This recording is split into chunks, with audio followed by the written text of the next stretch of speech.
मेघालय के राज्यपाल सत्यपाल मलिक पिछले कुछ दिनों से अपनी ही सरकार के खिलाफ मोर्चा खोलते नजर आ रहे हैं। खासकर किसान आंदोलन के दौरान उन्होंने मोदी सरकार की नीतियों पर लगातार सवाल उठाए थे। इतना ही नहीं, कुछ दिनों पहले उन्होंने दावा किया था कि जब वो जम्मू कश्मीर के राज्यपाल थे उस दौरान उन्हें रिश्वत की पेशकश की गई थी। उनके इस आरोप से सनसनी फैल गई थी और अब इस मामले में देश के सबसे बड़े औद्योगिक घराने की मुश्किलें बढ़ती दिख रही हैं।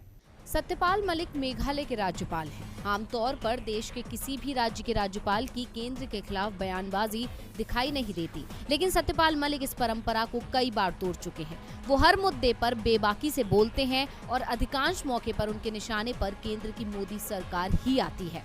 किसान आंदोलन के दौरान तो उन्होंने केंद्र सरकार के खिलाफ कई बार बयान दिए थे। इसके साथ ही उन्होंने ये भी दावा किया था कि जब वो जम्मू कश्मीर के राज्यपाल थे तो उस दौरान आरएसएस से जुड़े एक नेता की ओर से उन्हें अंबानी से जुड़ी फाइलों को मंजूरी देने की सिफारिश की गई थी।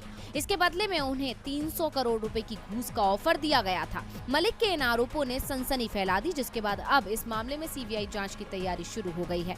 मामले की गंभीरता को देखते हुए जम्मू कश्मीर प्रशासन ने निष्पक्ष जाँच के लिए सीबीआई से मामले की जांच कराने की सिफारिश की है। सत्यपाल मलिक ने कहा था कि जब वो जम्मू कश्मीर के राज्यपाल बने तब उनके पास 2 फाइलें आई थी। एक फाइल में अंबानी शामिल थे, जबकि दूसरी फाइल आरएसएस के एक बड़े पदाधिकारी और महबूबा सरकार में मंत्री से जुड़ी थी। ये नेता खुद को पीएम मोदी के करीबी बताते हैं। राज्यपाल ने कहा था कि जिन विभागों की ये फाइलें थी उनके सचिवों ने उन्हें बताया था कि इन फाइलों में घपला है। अगर इन फाइलों को मंजूरी दी जाती है तो उन्हें 150 करोड़ रुपए मिल सकते हैं, लेकिन उन्होंने इन दोनों फाइलों से जुड़ी डील को रद्द कर दिया था। खैर, मलिक के आरोपों पर अब जांच तो हो ही रही है। ऐसे में मलिक के आरोपों में कितनी सच्चाई है ये तो जांच के बाद ही साफ हो पाएगा, लेकिन मलिक के इन आरोपों से अंबानी और संघ मुश्किल में फंसते दिख रहे हैं।